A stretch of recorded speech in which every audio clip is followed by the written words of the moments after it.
Assalamu alaikum. Hello dear students. Welcome to our channel MS English Study Point. MS English Study Point এ তোমাদের সকলকে স্বাগত। আমি সঙ্গে আছি মোহাম্মদ মাসুদ আনসারী। আজকে যে ভিডিও নিয়ে এসেছি এটা কোনো টিচিং ম্যাটেরিয়ালসের উপরে নয় বা ক্লাসের উপরে নয়, একটি সুসংবাদ দেওয়ার জন্য আর একটি হ্যাপি একটা ফিলিং তোমাদের সাথে শেয়ার করার জন্য আর কি এই ভিডিও নিয়ে এসেছি।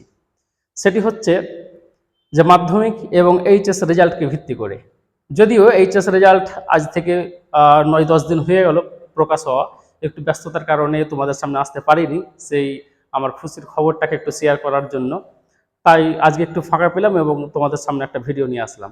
সেটি হচ্ছে এই যে পৃথিবীর মধ্যে শিক্ষকতা এমন একটা পেশা, যে পেশাটা অন্যের ছেলে মেয়েদের মঙ্গলে, তাদের ভালো যদি হয় কোনো কিছু, তাহলে সে শিক্ষকরা খুশি হন। অন্যান্য প্রফেশনে কি হয়, তারা হয়তো ঈর্ষা করে, হয়তো যে ওর ছেলে এত দূরে চলে গেল বা কিছু। কিন্তু আমাদের এই শিক্ষকতা পেশা এমন একটা পেশা যে আপনার সন্তানকে যদি মানুষ করতে পারি, ভালো যদি মার্কস করাতে পারি, ভালো চরিত্র গঠন করাতে পারি, তাহলে আমরা কিন্তু এতে খুব নিজেকে সার্থক মনে করি আর কি। যাই হোক, সেই ধরনের একটা ফিলিং আজকে আমি শেয়ার করতে এসেছি আপনাদের সাথে। বিগত যে মাধ্যমিক রেজাল্ট হলো আর কি, আমি মাধ্যমিক এবং এইচএস যে দুটো ব্যাচ করিয়ে থাকি, অনলাইন হয়তো প্ল্যাটফর্ম শুরু করেছি, কিন্তু অফলাইনে পড়াই আর কি। MS English study point golden public স্কুলে সেখানে পড়াই, এবং অনেকগুলো হোম টিউশন রয়েছে আর কি। তো তাদেরকে আমার একটা অফার দেওয়া ছিল। আমি সর্বদাই চেষ্টা করি সেই ছেলে মেয়েদের একটু উদ্বুদ্ধ করার জন্য, ইন্সপায়ার করার জন্য, মাঝে মধ্যে তাদের ফার্স্ট সেকেন্ড থার্ডের কিছু পুরস্কার তুলে দেওয়ার জন্য, যাতে করে তারা উদ্বুদ্ধ হয় এবং পড়ার প্রতি যাতে করে মনোযোগী হয়। এটা আমি চেষ্টা করে থাকি আর কি। তেমনভাবে তাদেরকে আমি প্রতি বছরই অফার দিই আর কি, যে স্কুলের মধ্যে ফার্স্ট সেকেন্ড থার্ড হতে পারবে সরকারি স্কুলে, তাদের জন্য আমি কিছু রেখেছি। এবং আলহামদুলিল্লাহ যে এটা প্রায় বেশিরভাগ বছরেই কিছু না কিছু হয়ে থাকে আর কি, ফার্স্ট সেকেন্ড থার্ড একটা পজিশন নিয়ে থাকে আর কি সরকারি স্কুলে। এটা এই বছরও তার ব্যতিক্রমী নয়। ইতিপূর্বে আমি একটি ভিডিওতে বলেছিলাম আর কি মাধ্যমিক রেজাল্টের ব্যাপারে, যে 90+ বেশ কয়েকজন পেয়েছে ইংলিশে, এটা খুব খুশির বিষয়। সর্বোপরি যেটা বিষয় আর কি, খুশির বিষয় আর একটা যেটা ব্যাপার, যে মাধ্যমিকে যে মেয়েটা স্কুল টপার হয়েছে আর কি ইংলিশ ডিপার্টমেন্টে আর কি, ইংলিশ সাবজেক্টে, আমি তার পিকচারটা দেখাতে চাইছি, তাকে আমি সংবর্ধনা দিয়ে এসেছি এবং সেই ফটোটা আমি দেখাতে চাইছি।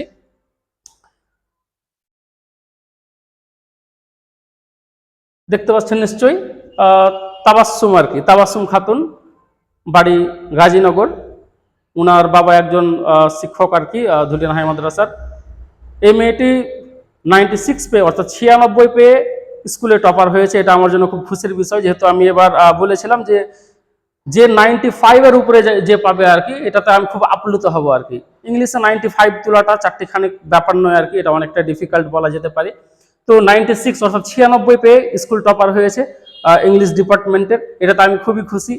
দ্বিতীয়ত হচ্ছে, আমি একজন এইচএস একটা ডিপার্টমেন্টের অর্থাৎ এইচএস বিভাগের একজন ছাত্রকে নিয়ে আমি স্বপ্ন দেখেছিলাম, যাকে আমি হোম টিউশন দীর্ঘ 4 বছর ধরে পড়িয়ে আসছিলাম, যার নাম আরিফ হাসান। আমি অবশ্যই পিকচার দেখাবো তারও।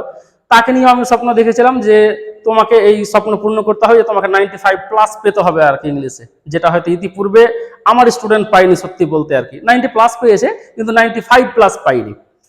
তো আলহামদুলিল্লাহ সেটাও কিন্তু এই বছরে স্বপ্ন সার্থক হয়েছে। আমি পিকচার দেখাতে চাইছি তারও।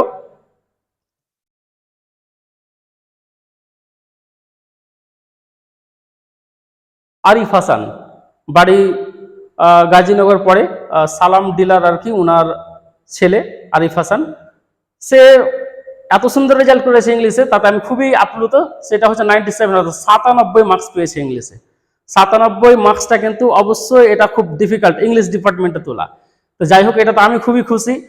মেবি হয়তো ফার্স্ট বা সেকেন্ড হবে কাঞ্চনতলাতে ইংলিশ ডিপার্টমেন্টের, আই থিঙ্ক হয়তো ফার্স্ট ছিল, কিন্তু পরবর্তীতে শুনলাম হয়তো 98 অন্য কোনো মিশনের কোনো ছেলে হয়তো ওখানে লিঙ্ক করে হয়তো পেয়েছে মেবি। তো যাই হোক, ফার্স্ট বা সেকেন্ড, একের জন্য হয়তো সেকেন্ড হতে পারে কিংবা ফার্স্ট, দুটোর মধ্যে একটা হবে আর কি। তো আরিফ হাসান 97 অর্থাৎ 97 মার্কস পেয়ে সে কিন্তু এবার আমাকে খুবই আপ্লুত করেছে এবং আমি খুবই খুশি, এবং তাদের পরিবারের লোকজনও খুশি যে আমার ছেলে ইংলিশে এত সুন্দর একটা মার্কস করেছে, এটার জন্য তাদেরও খুশি। তারা দুজনেরই মানে এখন লক্ষ্য হচ্ছে, এম হচ্ছে যে তারা বড় কিছু করতে চায়। বিশেষ করে আরিফ হাসানের যেটা টার্গেট আর কি, যে নিট পড়তে চাই আর কি, এবং তার জন্য প্রিপারেশন অলরেডি শুরু করে দিয়েছে। খুব ভালো ছেলে, মেধাবী ছেলে। এবং তার আগে যে তাবাসসুম খাতুন দেখালাম, সেও খুব মেধাবী ছাত্রী, এমনিতে ভালো ক্যাচিং পাওয়ার আর কি। সর্বোপরি যেটা বিষয় হচ্ছে, এই দুজনের জন্য আমার খাস করে দোয়া থাকছে আর কি, যে তোমরা জীবনে অনেক বড় হও, সফল হও। পাশাপাশি আমার যতগুলো স্টুডেন্ট যাদেরকে আমি পড়িয়েছি আর কি, আমার ক্ষুদ্র জ্ঞান অনুযায়ী আমাকে সৃষ্টিকর্তা যতটুকু জ্ঞান দিয়েছে এই নিয়ে আমি যতটা পারি তোমাদেরকে দেওয়ার চেষ্টা করি আর কি, নিঃস্বার্থভাবে যতটা পারি আপ্রাণ দেওয়ার চেষ্টা করি। এবং সমস্ত স্টুডেন্টের যারা মাধ্যমিক এইচএসের রেজাল্ট হলো, সমস্ত স্টুডেন্টের শুভকামনা করছি, যাতে করে তোমরা ভবিষ্যৎ জীবনে যাতে এগিয়ে যেতে পারো এবং তোমাদের যে টার্গেট, তোমাদের যে লক্ষ্য, যাতে করে তোমরা পূর্ণ করতে পারো, এই শুভকামনা রেখে আজকের এই ভিডিও শেষ করছি। দেখা হবে আবার নেক্সট ভিডিওতে।